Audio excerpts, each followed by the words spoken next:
ప్రధాన ప్రతిపక్షమైనటువంటి బీఆర్ఎస్ కు అదేవిధంగా కాంగ్రెస్ ప్రభుత్వానికి జలజగడం నడుస్తున్న వేళ ముఖ్యంగా ముఖ్యమంత్రి రేవంత్ రెడ్డి మేడిగడ్డకు సందర్శించడం, ఆ తర్వాత మాజీ ముఖ్యమంత్రి కేసీఆర్ నల్గొండలో సభ పెట్టడం హాట్ టాపిక్గా మారింది. రాజకీయాల్ని జలజగడాన్ని మరింత రెట్టింపు చేసిందని చెప్పుకోవచ్చు. ఈ నేపథ్యంలోనే మరి ఇరు నేతల మాటలు కూడా ఆ విధంగానే మరి మాటల తూటలాగా పేలినటువంటి పరిస్థితి ఉంది.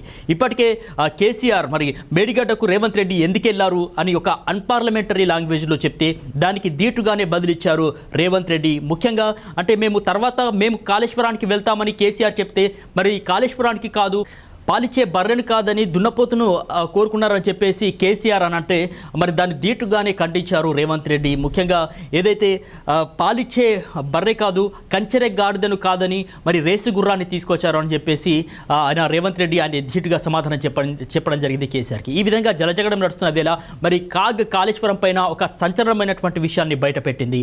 ఇక ఆ నివేదికను అసెంబ్లీలో ప్రవేశపెట్టింది తెలంగాణ రాష్ట్ర ప్రభుత్వం. ఇక కాగ్ నివేదికలో ఏముందని ఒకసారి కనుక మనం చూసినట్లయితే కనుక డిపిఆర్లో 63,352 కోట్లు మాత్రమే అవుతుందని చూపెడితే దానికి అంచనా వ్యయాన్ని మాత్రం రెట్టింపు చేసిందని చెప్పుకోవచ్చు. ముఖ్యంగా 1,06,000 కోట్లకు సంబంధించి యొక్క అంచనా వ్యయాన్ని రెట్టింపు చేసింది అప్పటి బీఆర్ఎస్ ప్రభుత్వం.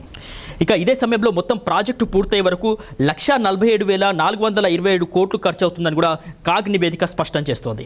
ప్రాజెక్టు కోసం భారీగా రుణాలు తీసుకొచ్చారని కూడా కాగ్ నివేదికలో పేర్కొంది. ముఖ్యంగా 15 బ్యాంకులతో 87,000 కోట్లు సమకూర్చుకోవాలని కూడా అప్పటి బీఆర్ఎస్ ప్రభుత్వం ఒప్పందం చేసుకుంది. అయితే రుణాలు చెల్లించడంలో మాత్రం కాలయాపన చేసింది అప్పటి ప్రభుత్వం. ప్రాజెక్టు నిర్వహణ కోసం ప్రతి సంవత్సరం కూడా 700 కోట్ల నుంచి 14,500 కోట్ల వరకు ఖర్చు అవుతుందని కూడా కాగ్ నివేదిక వెల్లడించింది. రుణాలు కట్టడం కోసం మళ్ళీ అప్పులు చేయాల్సిన పరిస్థితి కూడా ఏర్పడుతుందని కాగ్ నివేదికలో పేర్కొంది. ఇట్లా కాళేశ్వరం అప్పు కట్టుకుంటూ పోతే 2036 కల్లా ఈ కాళేశ్వరానికి సంబంధించినటువంటి అప్పు పూర్తవుతుందని కూడా కాగ్ నివేదికలో వెల్లడించింది. ఇక కాళేశ్వరానికి సంబంధించి 56 పనుల్లో 13 పనులు మాత్రమే పూర్తయ్యాయని, ఇక మిగిలిన పనులు కూడా పూర్తి కావాల్సిందని తెలిపింది. ఇక రుణాలని వాయిదా వేయడం వల్ల వడ్డీలు పెరిగి మొత్తం 8,182 కోట్ల వడ్డీ పెరిగింది. కాళేశ్వరం కోసం తెచ్చిన రుణాలలో 1,690 కోట్లు మళ్లించారని కూడా కాగ్ నివేదిక స్పష్టం చేసింది.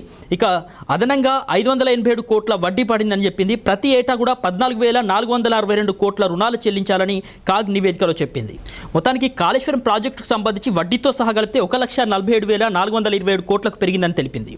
ఇక కాళేశ్వరం ప్రాజెక్టుకు సంబంధించి వడ్డీతో సహా కలుపుకుంటే 1,47,427 సంబంధించి పెరిగిందని చెప్పింది. కాళేశ్వరం ప్రాజెక్టుకు సంబంధించి వడ్డీతో సహా కలుపుకుంటే మొత్తం 1,47,427 కోట్లు ఖర్చు అవుతుందని కూడా కాగ్ నివేదిక స్పష్టం చేసింది.